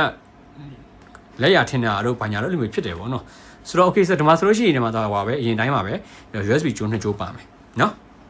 okay ဆိုတော့ဒါဆိုတော့ပစ္စည်းတွေအကုန်လုံးကုန်သွားပါပြီမလီနည်းနည်းတော့မောသွားပြီNintendoကိုနည်းဖောင်းထုတ်ရတာနည်းများသွားလို့Nintendoကိုကျုံးရတာနည်းများသွားတယ် Okay ဆိုတော့ကျွန်တော်တို့တွေနည်းနည်းလေး set up လေးလုပ်ကြည့်လိုက်ရအောင်ကဲပြန်တက်မယ်တက်မယ် Okay ဆိုတော့ set up စပါမယ်ခင်ဗျာ power button လေးတစ်ချက်နှိပ်လိုက်မယ်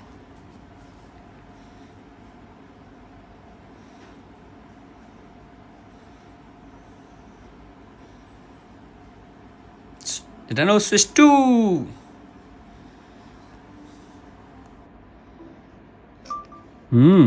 ဒီမှာဆိုလို့ရှိရင် UK ကျွန်တော်က US ပဲရွေးတယ် America accept next Okay သူကအရင်ဆုံးတော့ internet ကိုစဖွင့်နိုင်တဲ့ချိန်ခိုင်းနေပါတော့ဆိုတော့ကျွန်တော် internet လေးချိန်လိုက်ပါမယ်ကျွန်တော်တို့တွေကိုဆက်ပြီးတော့ set up လုပ်တာနဲ့တော့ Wi-Fi ချိန်ခိုင်းနေတယ်ဆိုတော့ကြည့်ရတာ update အရင်လုပ်ပြီးတော့မှကျန်တဲ့ဟာတွေဆက်လုပ်ခိုင်းမဲ့သဘောမှရှိရတယ်နော် Okay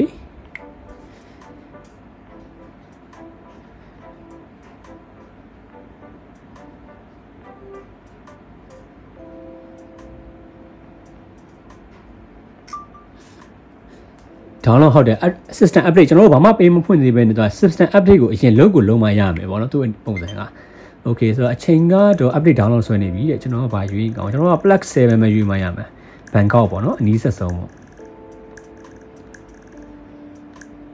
Bangkok Jakarta Okay တဲ့ change play style နဲ့ဆို play style ဘာမှာ table talk မှုနဲ့ဟုတ်တယ်ဒီကောင်ရလေ screen ကြီးကတော်တော်ကြီးကိုခဏမှပြောလိုက်တယ်တော်တော်ကြီးကြီးသွားဖြစ်တဲ့အတွက်ကြောင့်လေကျွန်တော် table talk မှုနဲ့စော့ရင်တော်တော်မိုက်သွားပြီတောင်း TV ပိုင်းမလိုတော့ဘူးကွာသိလားဆိုတော့ဟိုကိုကဒီ key တွေသွားရင်ခါဖြစ်အဲ့လိုမျိုးပေါ့နော်အပြင်ထွက်ပြတဲ့ခါဖြစ်ပါဖြစ်ဒီလိုအဲ့လို table talk မှုစော့လို့တော်တော်ကောင်းတဲ့ screen ဖြစ်သွားပြီဒီ 7.9 inch ကြီးอ่ะလေထိုင်ပြီးစော့လဲအဆင်ပြေတယ်ဒီOkay stand ကိုတော်တော်ရွတ်သဘောမကျတော့ stand ထောင်ထားရင်အားသွင်းလို့ရပါပြီပေါ့နော်အပေါ်မှာချက်ချင်းပေါက်ပါတဲ့ကြောင့် stand ရတယ်မကြိုက်ဘူးသေးလားjoin ကိုချွတ်နီးတဲ့စမ်းချွတ်ခိုင်းနေပြီချွတ်လိုက်မယ်နော်ခဏချွတ်ကျင်ထားပါရဟာ Okay ဟောဒီကသူ့ဖာလေးကိုတော့ဒီအတန်းလေးမှာပြပေးတာအရင်တော့လို့ဘေးမှာကြည့်ရတာမဟုတ်တော့ဘူးနော်ဒီလိုလေးပြပေးနေတာ Okay နှိမ့်မယ်TV တခါလဲ connect လုပ်ရတယ်ကျွန်တော်တော့ later ပဲထားလိုက်မယ်ဒါကလေဒီ attachment တွေကကိုကမသိဘူးဆိုလို့ရှိရင်ဒီဟိုဘယ်လို attachment လုပ်လဲဆိုတော့ကြည့်ပေါ့နော်ဆိုတော့ကျွန်တော်ကတော့ဟိုခဏကလည်းလုပ်ပြလာပွားပြီကျွန်တော်ဆရာကြီးဆိုတော့ skip လုပ်လိုက်မယ် play style 3မျိုးဆော့လို့ရမယ် Okay update 1 minute စောင့်အောင်မယ်ဆိုတော့ update လေးစောင့်လိုက်ပါမယ်ပြန်တက်လိုက်မယ်နော်ကြောင်းလေးခဏသူ့ရဲ့ signature အတန်လေး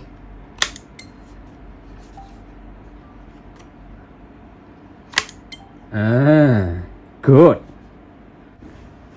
Okay ဒါဆိုလို့ရှိရင်တော့ upgrade လုပ်တာတော့ပြီးသွားပြီစတက်လာပြီပေါ့နော်system update complete ခုမှ Okay ဆိုတော့ဒီမှာဆိုလို့ရှိရင်ဘာဖြစ်သွားမလဲဆိုတော့ကိုကအရင်ဦးဆုံးကိုမှဒီ Nintendo Switch ပေါ့နော်ကွာအခုမှ program upgrade လုပ်တာပေါ့ကွာကိုမှ Nintendo Switch V2 ဖြစ် live ဖြစ်ရှိတယ် Switch 2ကိုဝယ်ဆိုလို့ရှိရင်ဒီ system transfer ဆိုတဲ့ဟာကိုနှိပ်ပါဆိုတော့เนาะဆိုတော့ကျွန်တော်တို့ဒီမှာတော့ဟို don't transfer ဆိုပြီးတော့ပဲကျွန်တော်သွားမယ်ပြီးမှကျွန်တော်ကို format ပြန်ချပြီးတော့ပြန်ပြီးတော့ဟာတော့ဆက်ပြန်လုပ်မှာဘာလို့ဆိုကျွန်တော်အရင်ဆော့ခဲ့တဲ့ဟာတွေအကုန်လုံးကျွန်တော်ဒီလိုပြန်ချင်းရတယ်ဆိုတော့ဟိုအဲ့လိုမျိုး12လုံးကိုပူးပြီးတော့ဒီ system transfer လုပ်တာကပို့ပြီးတော့ဟို save data တွေအကုန်လုံးဒီဘက် set စီရောက်လာဖို့သိကြတယ်ကွာဒီအဲ့ဒါမှဟို animal crossing တွေဘာတွေကအဲ့လိုနည်းနည်းကြံနေတဲ့အပိုင်းတွေရှိမှာဆိုတော့ Okay ဟုတ်ပြီအဲ့ဒါဆိုလို့ရှိရင်ကျွန်တော်တို့အမှဒါဘယ်လိုခေါ်မလဲ system set ဟောင်းကနေ set ကို data transfer နည်းကိုလည်းကျွန်တော်နောက်ကြိုက်တရက်လုပ်ပြပါမယ်เนาะဆိုတော့ logic ကတော့ဟို don't transfer ကျွန်တော်အဓိက UI နေပါတယ်ကိုဟောလုပ်ချင်တာပေါ့เนาะစမ်းချင်တာဆိုတော့ okay next မယ် Nintendo အကောက် sign in မလားတဲ့ဆိုတော့အရင်ဆုံးတော့ကျွန်တော် sign in နေတယ်ဆိုတော့ကိုအကောက် sign in မယ်ဆိုရင် sign in လုပ်လို့ရတယ်เนาะနာမည်ထားပါတော့တခုပဲပြလိုက်တော့မယ်ပြီးကျွန်တော်ဒါ factory reset ချပြီးတော့ဟိုကိုယ့်ဘာသာကို set ပြန်လုပ်မှာဒါကတော့ဒီကဒီ UI နေဘာညာတွေကိုစမ်းပြပေးတာပေါ့เนาะ skip parent control ဒါလည်း skip ပေါ့နော် skip ရမယ်နော်ကိုကလေးကိုပေးဆုံးမယ်ဆိုတော့မှထည့်ဒီမှာလာပြီးဟိုခဏပြောလိုက် SD card တွေအကြောင်းပေါ့နော်ရိုး SD card တွေသုံးလို့မရပါဘူးခင်ဗျာနော် extract card တွေပဲသုံးလို့ရပါမယ်ဆိုတော့ဒါလည်းတော်တော်လေးကိုမိုက်ပါဘူးကဲဆက်ပြီးတော့ပါပြီ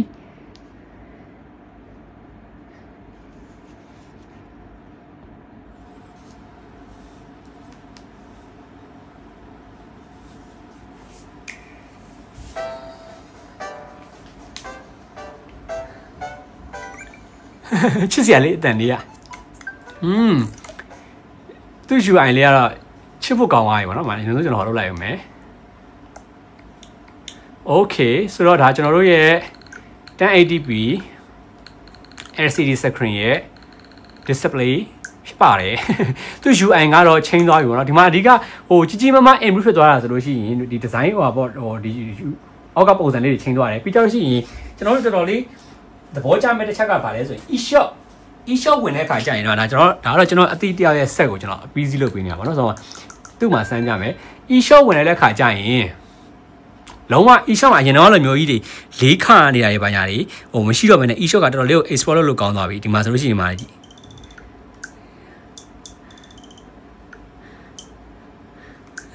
်ဒီမှာ action button တိလားအလုံးဝကို e-shop ကတော်တော်လေးကို improve ဖြစ်သွားပြီပေါ့နော်စတယ်လှုပ်လို့ရနေဘာလို့မလုပ်ပေးလဲတော့မသိဘူးဒီမှာ for you ဘာညာလည်းရှိတယ်ဒါသူ့ရဲ့ကိုယ့်ရဲ့ဟိုပါထင်တယ်ကို play style မှာမူတည်ပြီးတော့သူ recommend လုပ်ပေးမှဟာမျိုးထင်တယ်ဒီမှာ wish list လည်းဒီမှာတစ်ခါလေးပေါ်သွားပြီဒီမှာ D တွေဘာညာနော် back seller ပုံစံလေးတွေမှာသူ switch to gain တွေတော့အသားပေးပြတာပေါ့ကွာတည်ရမလားဒါ switch one gain ကြည့်ချင်ဒီဘက်မှာကြည့်လိုက်ပေါ့အဲ့လိုပုံစံမျိုးပေါ့ဒါဆို switch one gain ကြီးပဲဒါ switch to gain တွေက best seller တွေပေါ့နော် okay recent release ဆိုအဲ့လိုပုံစံမျိုးဖြစ်သွားပြီဆိုတော့ e-shop ကတော့တော်တော်လေးကိုတိုးတက်သွားပြီ okay ဆိုတော့ကျွန်တော် display ဘိုင်းမှာကျွန်တော်တို့ဒီဟာရဲ့ OLED နဲ့ Dashin ကြည့်တဲ့အခါမှာတော့တဲ့ထားပါတော့ဗျာ technically ပေါ့နော်1080p ဖြစ်သွားတယ်ဆိုတာက 720p တဲ့ဆိုင်တော့ဘယ်လိုပဲဖြစ်ရုပ်ထွက်တွေကပို့ပြီးတော့ပြတ်သားမယ်ပို့ကြည့်ကောင်းမယ်ဆိုတာတော့ကြည့်ကောင်းတော့မဟုတ်ပို့ပြတ်သားမယ်ပေါ့ဗျာရုပ်ထွက်တွေပို့တိကျမယ်ပို့ပြတ်သားမယ်ပေါ့နော်ဒါတော့သိကြတယ်ဒါပေမဲ့လူတွေရဲ့personal feeling ရဆိုလို့ရှိရင်တော့ကွာgame တွေကို OLED screen ပေါ်မှာကြည့်ရတာကတော့ပို့ဆိုးတယ်ပို့လှတယ်လို့ထင်ဟိုတနေ့ကဆိုတော့ကျွန်တော်တခုတွေ့လိုက်တာဗီဒီယိုတခုတွေ့လိုက်တာ Metroid Dread ကိုဒီ Switch 2 နဲ့ OLED ပေါ်မှာရှင်းစော့ပြနေတဲ့အချိန်မှာပေါ့နော်ဆိုတော့ဒီမှာတော့ပို့ပြီးတော့graphic ပိုကောင်းတယ်ဆိုပေမဲ့လည်းဒီ OLED ပေါ်မှာပို့ပြီးတော့လှနေသလိုဖြစ်နေတဲ့အနေအထားတွေရှိတယ်တော့ဒါကတော့ထားပါတော့OLED screen နဲ့ LCD screen ဖြစ်နေတဲ့အတွက်ကြောင့်ပေါ့နော်ဆိုတော့ဒီမှာဒါကကျွန်တော် screen site ကိုလည်းတက်ပြီးတော့ထပ်ချိန်ပြတာဆိုတော့သူကဒီနှစ် Nintendo ရဲ့ဒီ marketing point ကကွာသူကများသောအားဖြင့်သူ trailer မှာကတည်းကကျွန်တော်တို့ကြည့်လိုက်ရင်အမှန်ဆိုရင်ဗျာဒီ Nintendo Switch 2 ကို upgrade မယ်ဆိုရင်လူတန်းစားတွေကဒီ OLED ကနေ upgrade တာပို့ပြီးတော့များမှာအဲ့ဒါကိုတို့ကမဟုတ်ဘူး OLED နဲ့မရှင်ပြမယ်နဲ့ V2 နဲ့ပဲရှင်ပြနေပြီးတော့ဒီမှာ screen ကဘယ်လိုကြီးသွားတယ်တို့ဘယ်လိုကြီးတော့မိုက်သွားတယ်တို့အဲ့လိုပဲ OLED နဲ့မရှင်ပြတာကြီးကတော်တော်ကြီးကိုကျွန်တော်ကတော့စားတယ်လို့မြင်တယ်အဲ့ဒါမှသူတို့ထွေးတာမှနေမဟုတ်ဘဲနဲ့တချို့ YouTuber တွေပါသူက content ရောင်းပြီးတော့ဒီ review လုပ်ခိုင်းရင်OLED နဲ့မရှင်မဲနဲ့သိရမလား V2 နဲ့ပဲကောက်ရှင်နေတာကြီးကတော်တော်လေးကိုဒါကြီးကဘယ်လိုခေါ်မလဲမမိုက်ဘူးလို့ကျွန်တော်ကတော့မြင်တယ်ဗောနော် Nintendo စုကျင်တာပါဆိုတော့ okay ဒါကတော့လောလောဆယ်ကရှင်ပြတာ screen size ရဆိုလို့ရှိရင်တော့ကြီးသွားတာတော်တော်လေးကိုတိတာတယ်ခဏလည်းကျွန်တော်ဒဲရှင်ပြထားပါပြီဗောနော်ဆိုတော့တော်တော်လေးကို screen size ကြီးသွားတာတိတာတယ်မကလာပိုင်းမှာကတော့ကင်မရာထဲမှာလည်းတိတာပါတယ်ကြီးရတာဒါမျိုးတွေဆိုလို့ရှိရင်လေဒီမှာဒီနားလေးတွေဆိုလို့ရှိရင်OLED ကတော့ဘယ်လိုဖြစ်ကလာကပို့ဆိုနေတဲ့သဘောမှာရှိတယ်ဒါတော့ကင်မရာဟောနောက်ပိုင်းကျတော့ကျွန်တော်ဒီ gameplay comparison တွေလည်းလုပ်ပေးနိုင်အောင်ကြိုးစားပါမယ်ဒီ OLED versus ဒီ Nintendo Switch 2ပေါ့နော်ဆိုတော့နောက်ပိုင်းဒီ review ကြရင်တော့ဒါပါတော့ long term ပေါ့နော်တလားတန်ဒီနှစ်ပတ်တန်ဒီလောက်ဖြစ်ရင်တော့ကျွန်တော်ဘယ်ဆက်ကိုဒီ Switch OLED သမားတွေကဒါကို upgrade တင်လာဒါမှမဟုတ်ဆက်တစ်ပဲထပ်ဆောက်အောင်မလားဆိုတော့ကျွန်တော်review လေးလုပ်ပေးပါမယ်ပေါ့နော်ဆိုတော့ okay ထားပါတော့မှာ screen size ကတော့မကြည့်တိုင်းပဲကွာသွားတယ် color ကတော့ကျွန်တော်ခဏပြောသလိုပဲ OLED ကတော့ဆိုနေလိမ့်မယ်ကာလာဆိုမှာပေါ့နော်ရုပ်ထွက်မှာဒါပေမဲ့ OLED မှာကျတော့ဘယ်ရှိမလဲဆိုတော့တချို့ game တွေဆို water တားလေးနဲ့ကာလာဆိုလှလှလေးဖြစ်နေတာပေါ့ဗျာဒီမှာဒီမှာတော့ 1080p မှာတော့ကာလာအဲ့လောက်မဆိုဘူးဒါပေမဲ့ပို့ပြီးတော့တိကျတယ်ပြတ်သားတယ်ပေါ့နော်ဒါကတော့သူ့ရဲ့ဒီ screen ရဲ့သဘောတရားပဲဆိုတော့ထားပါတော့ okay ဆိုတော့ကျွန်တော်တို့ဒီမှာဆိုလို့ရှိတယ်မှာတွေ့ရတဲ့အတိုင်းပဲဟိုဟာလေးတွေကသူ့ UI ဟိုဟာလေးတွေကကျွန်တော်တို့ဒီ setting ပြတဲ့ဟာလေးတွေမှာတော်တော်လေးကိုချိန်သွားပြီလीနော်ဒီဇိုင်းတော့ချိန်သွားပြီokay အဲ့လိုလေးအတန်လေးပါထွက်နေတာကွာချစ်စရာနော်အသက်ကလေးဆိုတော့သိရမှာ okay ရသဘောကျနေတာပေါ့ကွာဟဲ့တယ်အဲ့လေဆက်သွားတယ်join ကုန်တယ်ဒင်းရှယ်တော့မလို့ပေါ့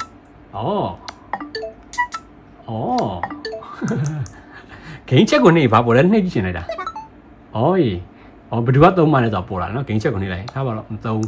okay ဆိုတော့ setting ထဲမှာဆိုလို့ရှိရင်လေအစ်စ်တိုးသွားတဲ့ setting လေးတွေရှိတယ်ဒီမှာဆိုလို့ရှိရင်ဘာရှိမလဲ accessibility ပေါ့နော်ဒီမှာကျွန်တော်တို့အရင် switch 1မှာမပါခဲ့တဲ့ဟာလေးတွေပါတယ်ဆိုတော့ text တွေကိုဘိုးလုံးမှာလားအစရှိဖြစ်ပေါ့နော် audio နဲ့ပတ်သက်တာတွေပါမယ် text တော့ microphone မှာဘေးရင်ပါတဲ့အတွက်ကြောင့်ကျွန်တော်တို့ဒီ text to speed တွေပါမလားတော့နော်ဒီမှာ voice type ဘယ်လိုလုပ်မလဲတို့ အဲ့လိုပုံစံမျိုးတွေပေါ့နော်မန်တီဟိုကိုပြောတဲ့ဟာကိုတခါတည်းဒီ game chat ထဲမှာစာတန်းလေးတွေနဲ့ဟိုပြပေးမှလားအဲ့လိုမျိုးလေးတွေပါတယ်ဒီ accessibility setting လေးတက်ပါလာတယ်ဒီမှာဆိုလို့ရှိရင် storage ကတော့ 256GB ပေါ့နော်ဒါပေမဲ့ကျွန်တော်တို့တွေ230လောက်သုံးလို့ရမယ်ဆိုတော့ 256GB ဆိုတော့ဗျာကျွန်တော်တို့ဒီ OLED နဲ့ရှင်းလိုက်ရင်တော့ OLED က 64GB ပဲဆိုတော့storage ကတော့ဟိုအများကြီးဖြစ်သွားတယ်ပဲလို့ထင်ကြလိမ့်မယ်ပေါ့နော်ဒါပေမဲ့တကယ်အမှန်တရားမှာဆိုလို့ရှိရင်တော့ဘာတစ်ခုရှိမယ်ဆိုလက်ရှိပေါ့နော်ဟိုဒီ cyber pen တို့ဘာလို့ဆိုလို့ရှိရင်ကြည့်ရတာ तू က gig 60လောက်ရှိတယ်ဆိုတော့ gig 60လောက်ရှိတာတပ်ပတ်ဒီ game တွေပေါ့နော်ဆိုတော့တပ်ပတ်ဒီ game တွေက gig 50 60လောက်လာမှာဆိုတော့အဲ့လို gig 60ဆိုလို့ရှိရင်ကွာဟိုအများဆုံးဆက်မယ်ဆိုလို့ရှိရင်ဒီမှာ SD card ခဏလေးပြောထားတဲ့ဈေးကြီးတဲ့ SD card မစိုက်တာဘူးဆိုလို့ရှိရင်ဒီမှာအများဆုံးဆက်မှာက3 game 4 game အဲ့လောက်ပဲဆက်မှာပေါ့နော်ဒါပေမဲ့ဟို Mario Kart War ကတော့ gig 20ဝန်းကျင်လောက်ပဲရှိတယ်ဆိုတော့ဟိုအရင် story ကတော့အများကြီးဖြစ်သွားတယ်ဆိုပေမဲ့အရင် model တွေအရင် old model Switch 1အတိုင်းပါပဲဆိုတော့ exclusive game တွေပဲdown ပြီးတော့ဆော့မယ်ဆိုလို့ရှိရင်များသောအားဖြင့် game 8 game 10 game ဝန်းကျင်တော့ဆက်မယ်ဒီ 256GB မှာပေါ့နော်ဒါပေမဲ့ကိုကမဟုတ်ဘူးလုံးဝကို storage များတဲ့ third party game တွေဆော့မယ်ဆိုလို့ရှိရင်တော့2 game 3 game လောက်ပဲဆက်နေမယ်ဆိုတော့ဘယ်လိုဖြစ် long term မှာကိုကဟိုဒီ express ဆိုတဲ့ SD card ကိုကမဖြစ်မနေဝယ်ရမယ်ဆိုတဲ့အနေအထားတစ်ခုကိုတော့ဖြစ်လာတယ်ပေါ့နော်ဆိုတော့ဒါလည်းတိတော့မမိုက်ဘူးပေါ့ဗျာနော် okay ဒီမှာဆိုရင်တော့ controller and accessories တွေချိန်သွားနော် controller and sensor မဟုတ်တော့ရင်တော့လို့မဟုတ်တော့နော်နည်းနည်းတော့ချိန်သွားပြီ okay ကျွန်တော်က USB camera တွေပါဒါတွေပါသွားတာဟုတ်ကင်မရာအတွက်တွေပါသွားတယ်နော် setting နေတော့အိမ်နဲ့ပြီးနေမှာ swap လုပ်လို့ရသေးတယ် okay တော့ audio ဆိုပြီးတခုထပ်ပါလာတယ်တော့ microphone ပါတဲ့အတွက်ကြောင့်ပေါ့နော် audio မှာ microphone လေးတွေပါသွားတယ် display မှာလည်းdisplay မှာဆိုလို့ရှိတယ်တော့မှချိန်သွားတာရှိတယ်ဒီမှာ HDR ကိုကျွန်တော်တို့က on ထားမှလား off ထားမှလား HDR on ထားရင်ဘာဖြစ်လဲဆိုတော့အားပိုစားမယ်ပေါ့နော် HDR off ထားရင်အားစားတက်တာမယ်ဒါပေမဲ့ HDR on ထားရင်လည်းပို့ပြီးရုပ်ထက်ပိုကောင်းတာပေါ့နော်ဆိုတော့အဲ့လိုမျိုးတွေရှိမယ်ဒါလည်းတော့ကိုယ့်ကို menu ရယ်ကို on မရနိုင်မျိုးဆိုတော့ကိုကအားပိုခံခြင်းနဲ့အားကြဆော့ခြင်းနဲ့ဆိုရှိတယ် mode setting လေးတွေလိုက် off ထားလိုက်တာကပို့ပြီးတော့ဟိုအားပိုခံမယ်ပေါ့ဗျာဒါ TV နဲ့ဆိုင်တဲ့ဟာတွေ120Hz output လုပ်ပေးမလားမလုပ်ဘူးလားဒါအဲ့လိုပါမယ်နော် HDR output ကတော့သူ software အလုံးအတွက်လာတာမှမဟုတ်လေဟိုဒီ compatible software တွေပဲလားအဲ့လိုမျိုးတွေထည့်ရွေးလို့ရတယ် HDR လည်း adjust လုပ်လို့ရတယ် okay နောက်မှ click ကြည့်ရမယ်Amiibo ပါမယ်ဒီမှာထပ်စုချင်တာတခုထပ်ပေါ်လာတယ်ဒီနေ့ကတော့ Nintendo ကိုစုရဲနေပါခင်ဗျာတင်းကကွာတဲ့လားအရင်တော့ကလည်းဒီ black နဲ့ light နဲ့နှစ်ခုပဲเนาะအခုလည်းဒီ black နဲ့ light နဲ့ပဲဆိုတော့တင်းလလလေးတွေတော့ဟိုထွက်တဲ့တယ်လို့ကျွန်တော်တို့မြင်နေပါသေးတယ်အခုဒါကြီးကဘာဖြစ်ပေါ်မှာကျွန်တော်တို့ဆိုရင်ဗျာဒီ Switch video ကလေးကကင်လာတာဆိုရင်ဟိုကြာပြီပေါ့တဲ့မှာ6နှစ်9နှစ်6နှစ်လောက်ဒီ black and white တင်းကြီးနေပဲဆိုတော့ဘယ်လိုဖြစ်ရိုးလာပြီလေเนาะအဲ့ဒါကိုဝုဒိဒီတိုင်းပဲဆိုတော့လေပြောလို့ပါဦး black လေးနဲ့ဘယ်လိုနေလဲချက်ကြည့်လိုက်အေး black လေးနဲ့ပို့လှတာဆက်နဲ့ပို့လိုက်တယ် black ကလीနော်မကျလုံးဝအဲ့ဒါလုံးဝတကယ်ကိုရှင်းလင်းတဲ့ look ကြီးပေါ့နော် okay ဆိုတော့ဟိုဒါကတော့လောလောဆယ်မှာဟိုကျွန်တော်ဒီကောင့်ကို unboxing လုပ်ပြီးတော့ဒီ set app လေးနဲ့ first impression ပုံစံလေးလုပ်ပြီးတော့Nintendo ကိုစုသွားတာဖြစ်ပါတယ်စုလာတော့နည်းနည်းများသွားတယ်ပေါ့တကယ်အားများလို့ပါဟိုကိုယ်တိုင် Nintendo Switch fan ဖြစ်နေတော့ဒီနော်ဆိုတော့နောက်ပိုင်းကျရင်တော့ကျွန်တော်ဒီ Nintendo Switch game တွေပေါ့နော် game play တွေပေါ့ကျွန်တော်ဝယ်ထားတဲ့ game တွေရှိတယ်အမှ Nintendo Switch War တို့Nintendo Switch 2 War တို့တွေပြီး Cyber Pen တို့တွေပြီး Zelda 2 game ဆိုလဲကျွန်တော်ခွေဝယ်ထားတယ်အဲဒီကောင်တွေကိုကျွန်တော် Nintendo Switch 2 edition upgrade လုပ်မှာပေါ့နော်ဆိုတော့အဲဒီကောင် upgrade လုပ်ဖို့ကဟိုတော့ခွေကောမှာ physical ခွေသို့မဟုတ် digital ဝယ်ရရှိသွား$10နဲ့ upgrade လုပ်လို့ရတယ်ဒါပေမဲ့ကျွန်တော်ကျတော့ Nintendo Switch online membership ကိုမှာ expansion packs ပါတာဝယ်ထားတာဖြစ်တဲ့အတွက်ကြောင့်ဟိုဘာလို့ထားလို့ရတယ် free upgrade ရတာပေါ့နော်အဲ့လိုမျိုးပေါ့ဆိုတော့အဲ့အလေးတွေလည်းလုပ်ပေးတော့ရှိရဲနောက်ပြီးရင်တစ်ပတ်လောက်ကြာတဲ့ခါကျရင် one week review လာမယ်နောက်ပိုင်းကျရင်တော့ long term review တွေတို့ဘယ်လိုတွေက upgrade လုပ်တင်တယ်ဘယ်လိုတွေက upgrade မလုပ်တင်ဘူးလေအဲ့လိုမျိုးတွေလည်းကျွန်တော်လုပ်ပေးနိုင်အောင်စူးစမ်းပါမယ်ခင်ဗျာကိုကျွန်တော်အရင်အကြာကြီးနိုင်ရတာတော်တော်ကြာသွားပါပြီဗီဒီယိုလေးဆုံးကြည့်ပဲကျေးဇူးများတင်ပါတယ်ဗီဒီယိုလေးတော်ရှည်သွားတင်ပါတယ်ဆိုတော့ Nintendo Switch 2 ဝယ်တင်တယ်ဆိုလို့ရှိရင်ကျွန်တော် HLA Video Game Store ဆိုတဲ့ page လေးမှာလာမှာလို့ရပါတယ်ခင်ဗျာเนาะတခြား Nintendo Switch နဲ့ပတ်သက်တဲ့ accessory တွေအကောက်တွေပြီးရင် set တွေဘာညာတွေရောင်းချင်ဝယ်ချင်တယ်ဆိုတော့ကျွန်တော် page ကိုဆက်သွယ်လို့ရပါတယ်ဆိုတော့ဗီဒီယိုလေးဆုံးကြည့်ပေးကြတဲ့ကျေးဇူးများတင်ပါတယ်နောက်ထပ်ဗီဒီယိုမှာ content အသစ်တွေနဲ့ပြန်ဆောင်ကြမယ်လို့မျှော်လင့်ပါတယ်ကျွန်တော်ထင်လျောက်ပါ